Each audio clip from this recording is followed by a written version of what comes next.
नमस्कार दर्शक बंधु, आजिकार प्रथम खबर उपर नजर पकाइबा महिला को राज्य सरकार दशहरा भेटी। जो मानक टंका मिलनी से यही तारिख में खाता को आसो प्रथम किस्ती। द्वितीय पर्याय टंका केबे आसो से नहीं तारिख स्पष्ट कले मुख्यमंत्री। जो मैंने आवेदन किंतु सेमानंको टंका आसी से खुशी खबर। महिला को राज्य सरकार दशहरा भेटी। आसंता 9 तारिख में मिल प्रथम किस्तिर द्वितीय पर्याय सुभद्रा टंका।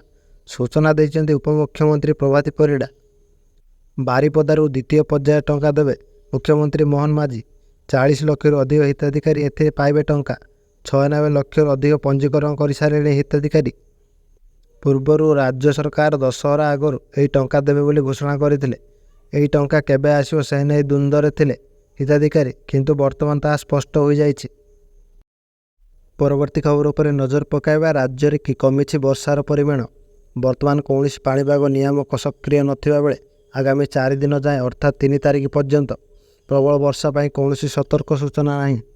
बिजुली घड़घड़ी सह हालुकारू मध्यम धरण वर्षा हेबाकु थिबा बेले 4 तारिख बेलू बढ़ीपे वर्षार परिमाण।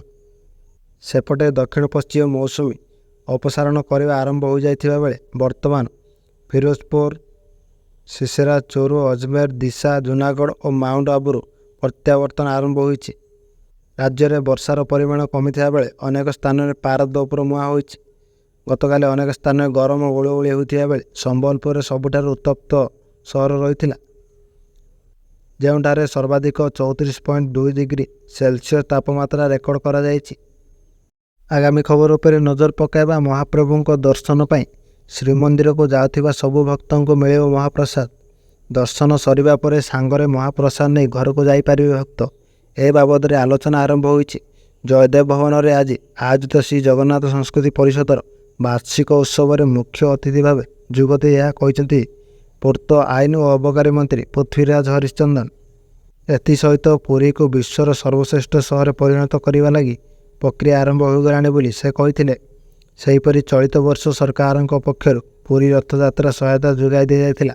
आसंता वर्ष किंतु समस्त रथयात्रा को आखिदृशिया भाव सहायता जोगाई दि जावाई योजना करा जाउछि।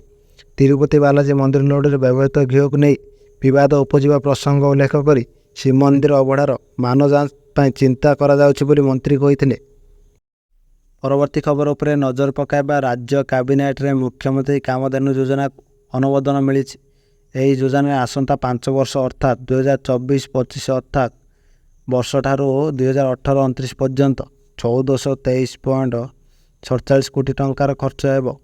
मुख्यमंत्री कामधेनु योजना राज्यर दुग्ध उत्पादन को वृद्धि करने सह प्राय 15,47,837 जन गोपालकों आय वृद्धि को त्वरान्वित करने लक्ष्य धार्य कर। योजना कार्यकारी होगाक योजना गुड़िक मध्य महिषी पालन योजना 110.23 कोटी टंका व्यय कर 6,337 जन दुग्ध चाषी उपकृत हेबे। आगामी खबर पर नजर पकाइबा। EKYC नहीं खाद्य जोगाण मंत्री कृष्णचंद्र पात्र रविवार बड़ सूचना देते। मंत्री पात्र कहते शेष लोकर EKYC न होगा जाए यह बंद होगा ना। पाखापाखि 3.5 कोटी लोकों EKYC हेब। 2 कोटी लोकों EKYC सरी आउ 1.5 कोटी लोकों हेब। एथिपाई मासे 1.5 मास समय लागिपारे बोली मंत्री कहते। EKYC हो सारा पर केते फॉल्स कार्ड थिला जना पड़े बोली कहते। निश्चित भाव से काटू योग्य हिताधिकारी को कार्ड देवु दृढ़ोक्ति प्रकाश करिसेंति। पूर्वर सेप्टेम्बर सुधा हिताधिकारी को नुआ राशन कार्ड मिलियो बोली कहुला। विधानसभा अधिवेशन चलता बेले गृह में खाद्य जोगाण मंत्री कृष्णचंद्र पात्र एभली सूचना देते। EKYC जांच चली नुआ कार्ड पर आवेदन जारी रही।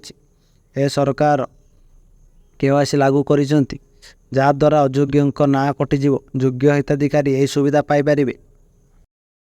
परवर्ती खबर उपरे नजर पकाइबा। पियाज और टमाटो भली निश्चित व्यवहृत पनीपरिया मूल्य हठात बढ़ी साधारण लोकों पई चिंतार विषय पलटिछि। यही दर वृद्धि सेमानक पॉकेट्रे एक बड़ बोझ परी लदी होइछि। गत वर्ष अपेक्षा चलित वर्ष आलू और पियाजर दर पाखापाखि 50% पर्यंत बढ़ी। आपण भावुथिबे पनीपरिया गुड़िकर दर कहीं सप्ताह को सप्ताह बढ़िबारे लागिछि। तेबे या पछे एक कारण लुचि रही। वास्तव में कहबाकू गले प्रबल वर्षा होबार कारण फसल गुड़िक नष्ट हो जाइछि। ग्राहक व्यापार विभाग पक्षर मिलता तथ्य अनुसार टमाटर मूल्य पूर्व वर्ष तुलन में 14% वृद्धि पाई। सेमती पियाजर मूल्य 11% वृद्धि पाई। ବର୍ତ୍ତମାନ ପିଆଜ କିଲୋ ପ୍ରତି 50ରୁ 60 ଟଙ୍କାରେ ବିକ୍ରି ହେଉଛି। ପରବର୍ତ୍ତୀ ଖବର ଉପରେ ନଜର ପକାଇବା। ଅକ୍ଟୋବର 5ରେ ହରିୟାଣା ବିଧାନସଭା ନିର୍ବାଚନ ହେବାକୁ ଯାଉଥିବା ବେଳେ ଶନିବାର କଂଗ୍ରେସ ନିର୍ବାଚନୀ ଇସ୍ତାହାର ଜାରି କରିଛି। ଏଥିରେ କୃଷକମାନଙ୍କ କଲ୍ୟାଣ ପାଇଁ କମିଶନ ଗଠନ ସମେତ ଶହୀଦ ଯବାନଙ୍କ ପରିବାରକୁ 2 କୋଟି ଟଙ୍କା ଆର୍ଥିକ ସହାୟତା, ନିଯୁକ୍ତି ସୃଷ୍ଟି ଲାଗି ଶ୍ରମ କୈନ୍ଦ୍ରିକ ଶିଳ୍ପ ସଂସ୍ଥାର ପ୍ରସ୍ତାବ ଏବଂ ହରିୟାଣା ସଂଖ୍ୟାଲଘୁ କମିଶନ ଗଠନ ପ୍ରସ୍ତୁତି ଦିଆଯାଇଛି। ଇସ୍ତାହାର ଉନ୍ମୋଚନ ଅବସରରେ ହରିୟାଣା ପିସିସି ସଭାପତି ଉଦୟ ଭାନ, ବିରୋଧୀ ଦଳ ନେତା ଭୂପିନ୍ଦର ସିଂ ହୁଡା, ରାଜସ୍ଥାନ ପୂର୍ବ ମୁଖ୍ୟମନ୍ତ୍ରୀ ଅଶୋକ ଗେହଲଟ ପ୍ରମୁଖ ଉପସ୍ଥିତ ଥିଲେ। ଫସଲର ସର୍ବନିମ୍ନ ସହାୟକ ମୂଲ୍ୟ ଉପରେ ଆଇନଗତ ଗ୍ୟାରେଣ୍ଟି ଜାତିଗତ ସର୍ଭେ 500 ଟଙ୍କାରେ ଏଲ୍ପିଜି ଗ୍ୟାସ୍ ସମସ୍ତ ମହିଳାଙ୍କୁ ମାସିକ 2000 ଟଙ୍କା, ବୃଦ୍ଧା, ବୃଦ୍ଧ, ଭିନ୍ନକ୍ଷମ ଏବଂ ବିଧବାଙ୍କ ପାଇଁ 6000 ଟଙ୍କା ମାସିକ ଭତ୍ତା, 2 ଲକ୍ଷ ସରକାରୀ ନିଯୁକ୍ତି, 300 ୟୁନିଟ୍ ପର୍ଯ୍ୟନ୍ତ ମାଗଣା ବିଜୁଳି ଏବଂ 25 ଲକ୍ଷ ଟଙ୍କା ପର୍ଯ୍ୟନ୍ତ ଚିକିତ୍ସା ସୁବିଧା ବିନା ମୂଲ୍ୟରେ ଯୋଗାଇ ଦେବାକୁ କଂଗ୍ରେସ ପୂର୍ବରୁ ପ୍ରତିଶ୍ରୁତି ଦେଇଥିଲା। ପରବର୍ତ୍ତୀ ଖବର ଉପରେ ନଜର ପକାଇବା। ସର୍ବକାଳୀନ ରେକର୍ଡ ସ୍ତରରେ ପହଞ୍ଚିଛି ସୁନାର ଦର। ସେପ୍ଟେମ୍ବର ଶେଷ ସପ୍ତାହରେ ସୁନାର ମୂଲ୍ୟ ବୃଦ୍ଧି ପାଇଛି। ତେବେ ସୁନା କିଣିବାକୁ ଯାଉଥିଲେ ନଜର ପକାନ୍ତୁ ଆଜି ଓଡ଼ିଶା ସମେତ ଦେଶର ପ୍ରମୁଖ ସହରମାନଙ୍କରେ କେତେ ରହିଛି ସୁନାର ଦର। ସେପ୍ଟେମ୍ବର ଶେଷ ସପ୍ତାହରେ ସୁନାର ମୂଲ୍ୟ ବୃଦ୍ଧି ପାଇଛି। ଆଜି ଭାରତୀୟ ବଜାରରେ 22 କ୍ୟାରେଟ୍ ସୁନାର ଦର 10 ଗ୍ରାମ ପ୍ରତି 70,950 ଟଙ୍କା ହୋଇଥିବା ବେଳେ 24 କ୍ୟାରେଟ୍ ସୁନାର ଦର 10 ଗ୍ରାମ ପିଛା 77,400 ଟଙ୍କା ରହିଛି। ସେହିପରି ଭୁବନେଶ୍ୱରରେ 22 କ୍ୟାରେଟ୍ ସୁନାର ଦର 70,950 ଟଙ୍କାରେ ପହଞ୍ଚିଥିବା ବେଳେ 24 କ୍ୟାରେଟ୍ ସୁନାର ଦର 77,400 ଟଙ୍କା ହୋଇଛି। ମୁମ୍ବାଇରେ 22 କ୍ୟାରେଟ୍ ଓ 24 କ୍ୟାରେଟ୍ ସୁନାର ମୂଲ୍ୟ 70,950 ଟଙ୍କା ଓ 77,400 ଟଙ୍କା ଥିବା ରେକର୍ଡ କରାଯାଇଛି।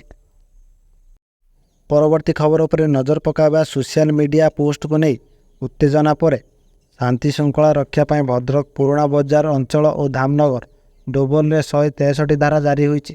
ସୋସିଆଲ ମିଡ଼ିଆ ଅପବ୍ୟବହାର ରୋକିବାକୁ ଇଣ୍ଟରନେଟ୍ ବନ୍ଦ ରଖାଯାଇଛି। ସୋସିଆଲ ମିଡ଼ିଆରେ ଏକ ବିବାଦୀୟ ପୋଷ୍ଟକୁ ନେଇ ଭଦ୍ରକ ଅଶାନ୍ତ ହୋଇପଡ଼ିଛି। ଭଦ୍ରକ ସହର ଧାମନଗର ଓ ଏହାର ଆଖପାଖ ଅଞ୍ଚଳରେ ଉତ୍ତେଜନାମୂଳକ ପରିସ୍ଥିତି ସୃଷ୍ଟି ହୋଇଛି। ଉତ୍ତେଜନାକୁ ନିୟନ୍ତ୍ରଣ କରିବାକୁ ଯାଇ ପ୍ରଶାସନ ପକ୍ଷରୁ ସୁରକ୍ଷାକୁ ବଢ଼ାଇ ଦିଆଯାଇଛି। ବିଶେଷ କରି ହ୍ୱାଟ୍ସଆପ୍, ଫେସବୁକ୍, ଏକ୍ସ ଚାଟ୍ ପରି ସୋସିଆଲ ମିଡ଼ିଆ ବ୍ୟବହାର ଉପରେ କଟକଣା ଜାରି ହୋଇଛି। ପୁରୁଣା ବଜାର ଅଞ୍ଚଳରେ 10 ପ୍ଲାଟୁନ୍ ଓ ଧାମନଗରରେ 4 ପ୍ଲାଟୁନ୍ ଫୋର୍ସ ମୁତୟନ କରାଯାଇଛି। ସୁରକ୍ଷା ବଳ ପ୍ଲାଗ ମାର୍କ କରିବା ସହ ଛକ ଛକରେ ଜଗି ରହିଛନ୍ତି। ଆଜି ଶେଷ ଖବର ଉପରେ ନଜର ପକାଇବା। 4 ଦିନର କାର୍ଯ୍ୟବନ୍ଦ ଆନ୍ଦୋଳନ ପରେ ଶନିବାର ନର୍ସିଂ କର୍ମଚାରୀଙ୍କ ସହ ସ୍ୱାସ୍ଥ୍ୟମନ୍ତ୍ରୀ ମୁକେଶ ମହାଲିକ ଆଲୋଚନା କରିଛନ୍ତି। ସରକାର ଓଡ଼ିଶା ନର୍ସିଂ କର୍ମଚାରୀ ସଂଘର ସମସ୍ତ ଦାବି ନେଇ ଅବଗତ ରହିଛି। ଏହାକୁ ପୂରଣ କରିବା ପାଇଁ ସଂଘ ପକ୍ଷରୁ ସରକାର ଏକ ଆନ୍ତଃବିଭାଗୀୟ କମିଟି ଗଠନ କରିଛନ୍ତି। ଖୁବ୍ ଶୀଘ୍ର ଦାବି ପୂରଣ ନେଇ ପଦକ୍ଷେପ ନିଆଯିବ ବୋଲି ମନ୍ତ୍ରୀ ପ୍ରତିଶ୍ରୁତି ଦେବା ପରେ ଆନ୍ଦୋଳନର ଓହରିବାକୁ ରାଜି ହୋଇଛି ସଂଘ। ତେଣୁ ରବିବାର ଠାରୁ ରାଜ୍ୟରେ ଚିକିତ୍ସା ବ୍ୟବସ୍ଥା ପୁଣି ଥରେ ସଜାଡ଼ି ହେବ ବୋଲି ଆଶା ପ୍ରକାଶ ପାଇଛି। ଲୋକସେବା ଭବନଠାରେ ଆୟୋଜିତ ଏହି ବୈଠକରେ ସ୍ୱାସ୍ଥ୍ୟମନ୍ତ୍ରୀଙ୍କ ସମେତ ବିଭାଗ ଶାସନ ସଚିବ ଏବଂ ଅନ୍ୟାନ୍ୟ ଅଧିକାରୀ ଉପସ୍ଥିତ ଥିଲେ। ଏନେଇ ସଂଘର ସମ୍ପାଦକ ଅଶ୍ୱିନୀ ଦାସ କହିଛନ୍ତି, ଆଲୋଚନା ଫଳପ୍ରଦ ହୋଇଛି।